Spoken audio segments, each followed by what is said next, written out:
Railway तो Shyam YouTube channel पर आप सभी लोगों का स्वागत है। आज के इस वीडियो के माध्यम से मैं आप सभी लोगों के लिए जो पीवाईक्यू प्रश्नों की हमारी सीरीज चल रही थी उस सीरीज की क्रम में आज का अपना ये सेट संख्या 24 हो जाता है और आज का जो पेपर होने वाला है वो 16/9/2022 की सेकंड शिफ्ट का ये पेपर होने वाला है। तो आज के शिफ्ट को आपको शुरू से लेकर के एंड तक फुल वॉच करते रहना। अगर आपको वीडियो पसंद आती है तो प्लीज़ वीडियो को लाइक और चैनल को आप लोग सब्सक्राइब करना बिल्कुल ना भूलें। और इससे पहले मैं 23 सेट अपलोड कर चुका हूँ, उन्हें अभी तक आप लोगों ने नहीं देखा तो सारे सेट आपको प्लेलिस्ट में मिल जाएंगे, वहाँ से आप एक एक करके सभी सेट लगा सकते हैं और आने वाले सभी सेट लगाइए क्योंकि रेलवे ग्रुप डी में अगर आपको सिलेक्शन लेना हो तो चलिएगा फिर शुरू करते हैं। तो पहला प्रश्न आ जाता है आपके सामने कि प्रारंभ में भारतीय संविधान की 8वीं अनुसूची में कितनी भाषाओं को शामिल किया गया था। तो बताओ जब प्रारंभ में कितनी भाषाएं थी 8वीं अनुसूची में। पहले नंबर प्रश्न का राइट आंसर क्या हो जाएगा। तो इसमें टोटल भाषाओं की संख्या हो जाती है 14 और वर्तमान में आपको बताना कि वर्तमान में कितनी भाषाएं हैं कमेंट बॉक्स में। पहले का पहला ऑप्शन करेक्ट आंसर हो जाएगा। दूसरे नंबर का प्रश्न आ जाता है कि भारत के किस गवर्नर जनरल ने व्यापकता के सिद्धांत की नीति तैयार की। तो बताओ व्यापकता सिद्धांत की नीति किसने बताई थी। प्रश्न संख्या 2 का राइट आंसर क्या हो जाएगा। तो ये बताई थी लॉर्ड डलहौजी ने। दूसरे नंबर प्रश्न का पहला ऑप्शन देने वालों का करेक्ट आंसर हो जाएगा। चलिएगा नेक्स्ट प्रश्न आ जाता है प्रश्न संख्या 3, गोलीय लेंस बनाने के लिए इनमें से किस पदार्थ का उपयोग नहीं किया जा सकता है। तो बताओ किसका उपयोग नहीं किया जा सकता है। प्रश्न संख्या 3 का राइट आंसर क्या हो जाएगा। तो इसमें जो उपयोग नहीं किया जा सकता है वो लकड़ी का नहीं किया जा सकता है। 3 का चौथा ऑप्शन देने वालों का राइट आंसर हो जाएगा। चलेगा वीडियो पसंद आए तो लाइक ज़रूर करना और चैनल को सब्सक्राइब नहीं कर रखा होगा तो चैनल को आप लोग जरूर सब्सक्राइब कर लीजिएगा। और जितने भी रेलवे ग्रुप डी के पीवाईक्यू के प्रश्न हैं सब मैं आपको करा दूंगा और प्रैक्टिस सेट भी करा रहा हूँ, उन्हें भी आप लोग देखते रहिएगा। 5वें नंबर का प्रश्न आ जाता है कि मानव कोशिकाओं में ग्लूकोज के विघटन द्वारा ऊर्जा का निर्माण होता है। ग्लूकोज के विघटन के लिए इनमें से किसकी आवश्यकता होती है। तो बताओ किसकी आवश्यकता होती है। 5वें नंबर प्रश्न का राइट आंसर आपको बताना है। चलिएगा 5 के चारों ऑप्शन आपकी स्क्रीन पर शो हो रहे हैं। तो इसके लिए ऑक्सीजन की आवश्यकता होती है। 5 का चौथा ऑप्शन देने वालों का राइट आंसर हो जाएगा। चलेगा अगला प्रश्न आ जाता है आपके सामने प्रश्न संख्या 7 है कि प्रकाश संश्लेषण के संबंध में इनमें से कौन सा कथन गलत है। तो गलत कथन आपको छांटना है कि प्रकाश संश्लेषण के बारे में। चलिएगा आप लोग ऑप्शन देख लीजिएगा जिसके बाद आप लोग इसका राइट आंसर डिसाइड कर सकते हो। तो प्रकाश संश्लेषण के बारे में जो गलत कथन हो जाएगा वो हो जाएगा प्रकाश संश्लेषण में कार्बन डाइऑक्साइड का कार्बोहाइड्रेट में ऑक्सीकरण होता है। यानी 7 का तीसरा ऑप्शन देने वालों का राइट आंसर हो जाएगा। फिर संख्या 8 आ जाता है कि निम्नलिखित में से कौन सा चारों वेदों में से सबसे पुराना और सबसे बड़ा है। तो बताओ कौन हो जाएगा सबसे पुराना और सबसे बड़ा। 8 का राइट आंसर क्या हो जाएगा। तो ये हो जाएगा ऋग्वेद। 8 का पहला ऑप्शन देने वालों का राइट आंसर हो जाएगा।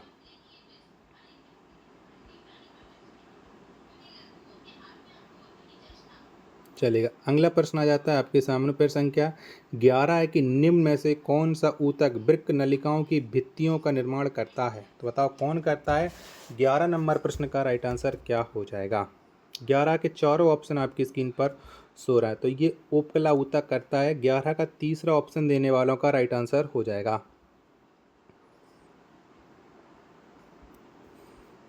चलेगा अगला प्रश्न प्रश्न संख्या 14 आ जाता है कि इनमें से किस यौगिक में आयन नहीं पाए जाते हैं। तो बताओ कौन सी यौगिक में आयन नहीं मिलते हैं। 14 का आंसर आपको बताना। तो ये CH4 में आयन नहीं मिलते हैं। 14 का दूसरा ऑप्शन देने वालों का करेक्ट आंसर हो जाएगा। 15 नंबर का प्रश्न आ जाता है कि फरवरी 2022 में भारत सरकार की किस महारत्न कंपनी को भारत की सबसे भरोसेमंद सार्वजनिक क्षेत्र की कंपनी पुरस्कार से सम्मानित किया गया। तो ये किसे मिला हुआ है पुरस्कार। 15 का आंसर आपको बताना है। 15 के चारों ऑप्शन आपकी स्क्रीन पर सो रहा है। तो ये पुरस्कार कोल इंडिया लिमिटेड को मिला है। 15 का पहला ऑप्शन देने वालों का राइट आंसर हो जाएगा। चलेगा अगला प्रश्न आ जाता है आपके सामने प्रश्न संख्या 18 के जनवरी 2021 में अल्पसंख्यक कार्य मंत्रालय की इनमें से किस पहल ने वोकल फॉर लोकल के प्रति प्रतिबद्धता को सशक्त करने के लिए प्रतिष्ठित भारत अंतर्राष्ट्रीय व्यापार मेला 2021 रजत पदक प्राप्त किया था। तो ये किसने प्राप्त किया था ये आपको बताना है। प्रश्न संख्या 18 के चारों ऑप्शन आपकी स्क्रीन पर शो रहे हैं। तो ये हुनर हाट ने प्राप्त किया। 18 का तीसरा ऑप्शन देने वालों का करेक्ट आंसर हो जाएगा। चलिएगा 19वें नंबर का प्रश्न आ जाता है कि डॉट डॉट त्यौहार पश्चिम बंगाल, असम और भारत के कुछ अन्य राज्यों में मनाया जाता है और यह प्रायः मार्च के महीने में होली के त्यौहार आसपास आता है। तो ये कौन सा आ जाएगा? 19 का आंसर आपको बताना। 19 के मैं आपको ऑप्शन दिखा रहा हूँ, जिसके बाद आप लोग इसका राइट आंसर डिसाइड कर सकते हो। तो ये कौन सा त्यौहार आ जाएगा जो पश्चिम बंगाल और असम में मनाया जाता है? तो ये हो जाएगा डोल यात्रा। तीसरा ऑप्शन 19 का करेक्ट आंसर हो जाएगा। वीडियो पसंद आ रही होगी तो प्लीज़ वीडियो को लाइक और चैनल को आप लोग सब्सक्राइब करना ना भूलें। मैथ और रीजनिंग के प्रश्न मैं आपको स्किप करते चल रहा हूँ और उसके लिए मैं अलग से वीडियो लेकर के आ रहा हूँ प्रॉपर। 22 नंबर का प्रश्न है आपके सामने कि भारत के संविधान का कौन सा अनुच्छेद शिक्षा के अधिकार से संबंधित है? तो बताओ कौन सा अनुच्छेद संबंध रखता है? 22 का राइट आंसर क्या हो जाएगा? तो इससे संबंध रखता है अनुच्छेद 21A। 22 का दूसरा ऑप्शन देने वालों का करेक्ट आंसर हो जाएगा।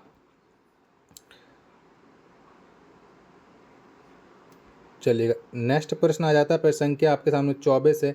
यदि किसी तार से होकर 10 मिनट में 1200 कूलाम आवेश प्रवाहित होता है तो उस तार में प्रवाहित धारा ज्ञात कीजिएगा। तो हम जब धारा वाला फॉर्मूला लगाएंगे तो ये हमारी दो एक्स्ट्रा निकल करके आगे नहीं। 24 का तीसरा ऑप्शन करेक्ट आंसर हो जाएगा। चलिएगा 25 नंबर का प्रश्न आ जाता है कि विद्युत संयोजी यौगिक डॉट डॉट में विद्युत चालन प्रदर्शित करते हैं। तो ये किस में प्रदर्शित करती हैं? 25 का आंसर आपको बताना। तो ये गलत अवस्था में करती है, यानी 25 का चौथा ऑप्शन देने वालों का राइट आंसर हो जाएगा।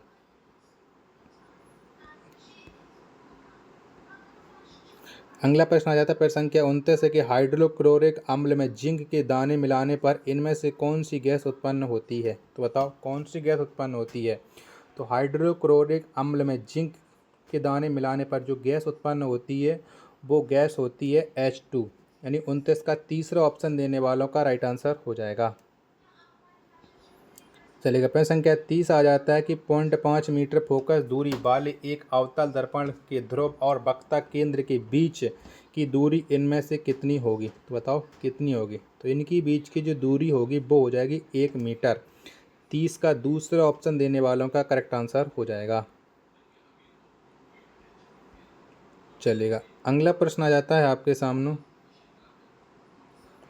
प्रश्न संख्या 34। एक घर की 150 वोल्ट रेटिंग वाला एक टीवी सेट 4 घंटे के लिए संचालित होता और 1500 वोल्ट का विद्युत हीटर 25 मिनट के लिए संचालित होता। टीवी सेट और विद्युत हीटर की दैनिक ऊर्जा खपत डॉट डॉट है। तो ये कितनी हो जाएगी? 34 का आंसर आपको बताना है। चारों ऑप्शन आपकी स्क्रीन पर सो रहे हैं। तो इसका राइट आंसर आएगा क्रमशः 600 वोल्ट आवर और 625 वॉट आवर। दूसरा ऑप्शन करेक्ट आंसर हो जाएगा। अगला प्रश्न प्रश्न संख्या 36 आ जाता है उत्तल दर्पण के मुख्य अक्ष के समांतर प्रकाश पुंज डॉट डॉट होगा। तो कौन हो जाएगा 36 का राइट आंसर? तो ये ऐप पर अभिसारित तो होता प्रतीत। 26 का तीसरा ऑप्शन देने वालों का राइट आंसर हो जाएगा। चलिएगा अगला प्रश्न आ जाता है आपके सामने 38 नंबर का कि यदि ओजोन परत की परत पतली हो जाए तो उसका क्या प्रभाव पड़ेगा? तो बताओ क्या प्रभाव पड़ेगा? यदि ओजोन परत पतली हो जाए तो त्वचा के कैंसर के मामले बढ़ेंगे। ये करेक्ट आंसर हो जाएगा। तीसरा ऑप्शन राइट आंसर। चलिएगा प्रश्न संख्या 41 आ जाता है कि फरवरी 2022 में अटल इनोवेशन मिशन नीति आयोग और US agency for international development पहल के तहत एक नई साझेदारी की घोषणा की है। तो समृद्ध का पूर्ण रूप क्या है? तो बताओ इसका फुल फॉर्म क्या हो जाएगा समृद्ध का? ये आपको बताना है। प्रश्न संख्या 41 का राइट आंसर क्या आ जाएगा? तो इसका फुल फॉर्म हो जाएगा access to markets and resources for innovation delivery of health care, यानी पहला ऑप्शन 41 का करेक्ट आंसर हो जाएगा। थोड़ा पीडीएफ स्किप करने में आपको थोड़ा बिलर लग रहा होगा, अगली बार से आपको ये कुछ नहीं मिलने वाला है। 42 नंबर का प्रश्न आ जाता है कि निम्न में से कौन सा तत्व आधुनिक आवर्त सारणी के समय 11 से संबंधित नहीं है? तो बताओ किसका संबंध है वो समय 11 से नहीं है? तो ये HE का संबंध नहीं हो जाएगा। 42 का चौथा ऑप्शन देने वालों का करेक्ट आंसर हो जाएगा।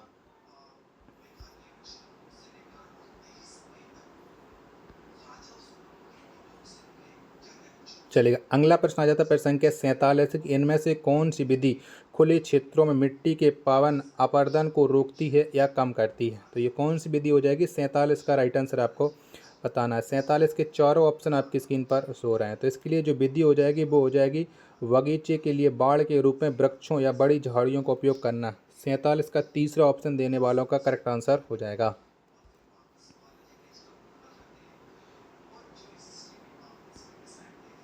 अगला प्रश्न आ जाता है प्रश्न संख्या 51 कि पद्म श्री 2022 पुरस्कार विजेता वंदना कटारिया इनमें से कौन सा खेल खेलती हैं। तो वंदना कटारिया का संबंध कौन से खेल से हो जाएगा। 51 का आंसर आपको बताना है। तो इनका संबंध हो जाएगा हॉकी से। 51 का पहला ऑप्शन देने वालों का राइट आंसर हो जाएगा। चलिए अगला प्रश्न प्रश्न संख्या 52 आ जाता है कि एक विद्युत परिपथ में जिसमें 5 लैंप श्रेणी क्रम में संयोजित हैं, यदि शक्ति वोल्टेज धारा और प्रतिरोध को क्रमशः P, V, I और R द्वारा दर्शाया जाता है तो निम्न में से कौन सा संबंध सत्य है। तो बताओ इनमें से कौन सा संबंध सत्य हो जाएगा, ये आपको बताना है। 52 का राइट आंसर क्या हो जाएगा। तो 52 का जो राइट आंसर हो जाएगा वो हो जाएगा P बराबर I स्क्वायर R। चौथा ऑप्शन राइट आंसर हो जाएगा। 53 नंबर का प्रश्न आ जाता है कई प्रकार के वृक्ष पुराने पत्तों को क्यों गिराते हैं। तो बताओ क्यों गिराती है। 53 का राइट आंसर आपको बताना है। 53 के चारों ऑप्शन आपकी स्क्रीन पर शो रहे हैं। तो इसलिए गिराते हैं क्योंकि कोशिकाएं अपशिष्ट पदार्थों से भर जाती हैं। चौथा ऑप्शन देने वालों का करेक्ट आंसर हो जाएगा। आशा और उम्मीद करता हूँ आपको वीडियो जरूर पसंद आ रही होगी। तो प्लीज़ वीडियो को लाइक और चैनल को आप लोग सब्सक्राइब करना बिल्कुल ना भूलें। अगला प्रश्न प्रश्न संख्या 54 आ जाता है कि मानव शरीर में वायु किस अंग द्वारा ग्रहण की जाती है। तो बताओ कौन से अंग से ग्रहण करते हैं। तो वायु ये नास द्वार से ग्रहण की जाती है। 54 का चौथा ऑप्शन देने वालों का राइट आंसर हो जाएगा। चलिएगा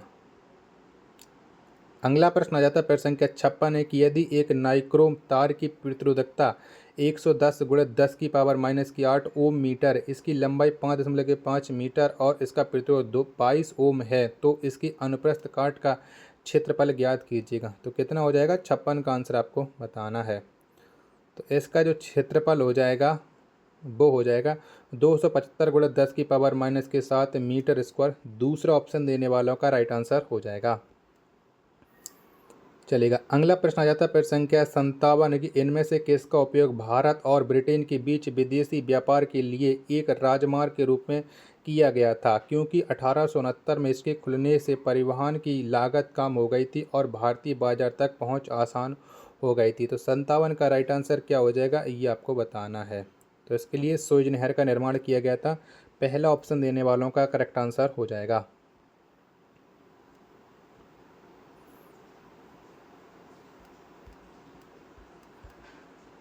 चलेगा अगला प्रश्न आ जाता है आपके सामने प्रश्न संख्या 62 है कि राज्य वित्त आयोग की मुख्य भूमिका क्या होती है। तो बताओ क्या होती है। 62 का राइट आंसर क्या हो जाएगा। 62 के चारों ऑप्शन आप लोग देख लीजिएगा। तो राज्य वित्त आयोग की जो मुख्य भूमिका होती है वो होती है राज्य और स्थानीय निकायों के बीच करों, टोल और शुल्क की शुद्ध आय का वितरण और निर्धारण। यानी तीसरा ऑप्शन 62 का राइट आंसर हो जाएगा।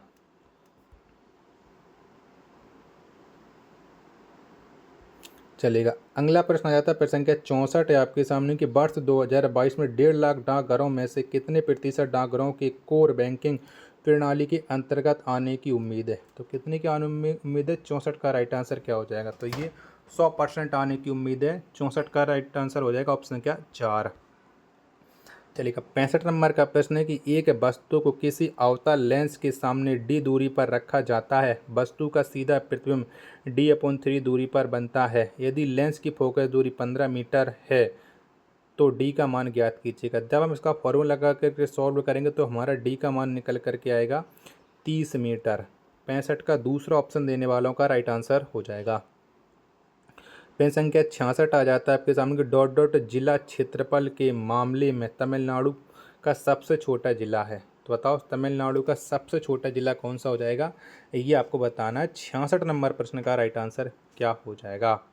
तो कन्याकुमारी हो जाएगा। 66 का दूसरा ऑप्शन देने वालों का राइट आंसर हो जाएगा। वीडियो पसंद आ रही होगी तो प्लीज़ वीडियो को लाइक और चैनल को आप लोग सब्सक्राइब करना ना भूलें।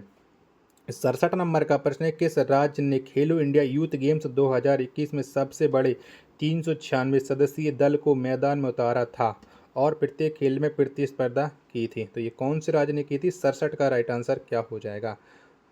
चारों ऑप्शन 67 के आपकी स्क्रीन पर सो रहा है, तो ये हरियाणा राज्य ने उतारा था। चौथा ऑप्शन 67 का करेक्ट आंसर हो जाएगा।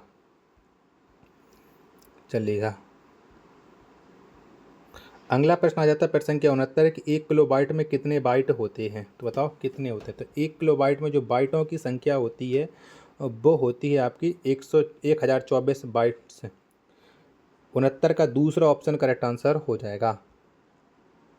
प्रश्न संख्या 70 आ जाता है कि एक कीमत निर्धारण पद्धति के लिए उपयोग किए जाने वाला शब्द क्या है जिसमें कंपनियां कई उत्पादों को एक साथ समूहित करती हैं और उन्हें एक कीमत पर बेचती हैं? तो इसका राइट आंसर क्या हो जाएगा? 70 का आंसर आपको बताना है कि 70 का राइट आंसर क्या हो जाएगा।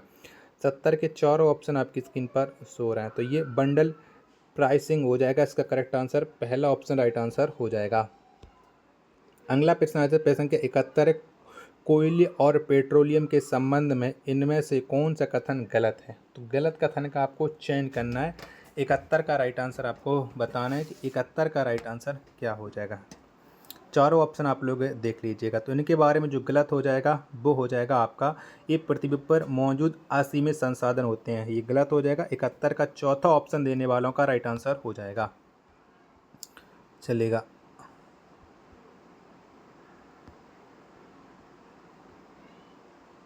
अगला प्रश्न प्रश्न संख्या 74, एक सीधा धारावाही चालक एक चालक के समृद्ध वृत्तीय पास के अनुदिश रखा है। सीधे चालक में धारा की दिशा निरंतर परिवर्तित किए जाने पर तो क्या हो जाएगा? 74 का राइट आंसर आपको बताना है कि 74 का राइट आंसर क्या हो जाएगा। तो पास में प्रेरित धारा अपरिवर्तित नहीं होगी, ये करेक्ट आंसर हो जाएगा दूसरा ऑप्शन।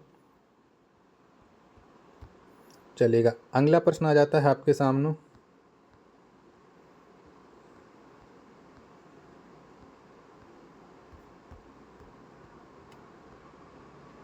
81 नंबर प्रश्न, तत्वों के वर्गीकरण का आरंभिक प्रयास उनके डॉट डॉट के अनुसार किया गया था। तो किसके अनुसार किया गया था? 81 का आंसर आपको बताना। तो ये गुण के अनुसार किया गया था। 81 का पहला ऑप्शन देने वालों का राइट आंसर हो जाएगा।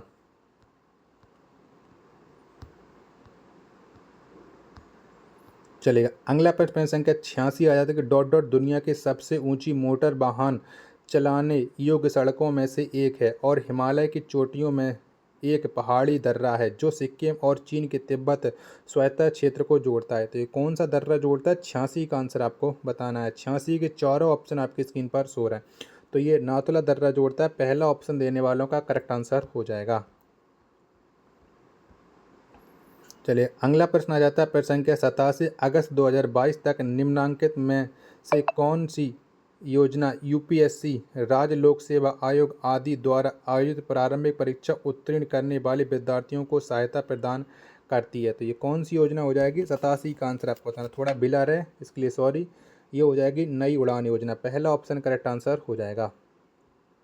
88 नंबर का प्रश्न आ जाता है कि इनमें से कौन सा एल्कीन की समजातीय श्रेणी से संबंधित है? तो कौन सा संबंध हो जाएगा? 88 नंबर प्रश्न का राइट आंसर क्या हो जाएगा? तो इसका जो संबंध हो जाएगा वो हो जाएगा C10H20, चौथा ऑप्शन करेक्ट आंसर हो जाएगा। चलेगा, अगला प्रश्न आ जाता है प्रश्न संख्या 91 के निम्नलिखित में से कौन सा विकल्प अपशिष्ट प्रबंधन के 3R में से एक नहीं है? तो 3R में से कौन सा नहीं है? 91 का आंसर आपको बताना है। तो रिफ्यूज नहीं है, बाकी के रिसाइकिल, रिड्यूज, रीयूज ये सब हो जाएंगे। पहला ऑप्शन करेक्ट आंसर हो जाएगा 91 का। अगला प्रश्न प्रश्न संख्या 92 आ जाता है, गंगा का मैदान घग्गर और तीस्ता नदियों के बीच फैला हुआ है जिसमें से लगभग 79% बेसिन का क्षेत्र भारत में है। बेसिन कितने राज्यों और केंद्र शासित प्रदेशों तक फैला हुआ है? तो कितने तक फैला हुआ है? 92 का आंसर आपको बताना है। तो ये 11 तक फैला हुआ है। 92 का दूसरा ऑप्शन देने वालों का करेक्ट आंसर हो जाएगा। प्रश्न संख्या 93 आ जाता है कि एक किसान एक बगीचे में, ये तो छोड़ दीजिएगा, एक रीजनिंग का प्रश्न आ जाता है।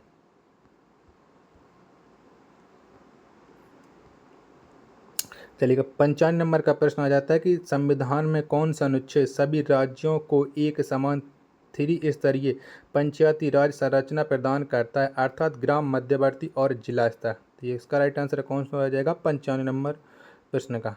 तो इसका संबंध हो जाएगा अनुच्छेद 243 के बी से। चौथा ऑप्शन राइट आंसर हो जाएगा। चलिएगा 96 नंबर प्रश्न आ जाता है कि इनमें से कौन सा धातुओं की अभिक्रियाशीलता के आधार पर सही अवरोही क्रम है। तो कौन सा हो जाएगा 96 का राइट आंसर आपको बताना है। 96 के चारों ऑप्शन आपकी स्क्रीन पर हो रहा है। तो इसमें सही अवरोही क्रम हो जाएगा आपका दूसरा वाला विकल्प, दूसरा ऑप्शन राइट आंसर हो जाएगा।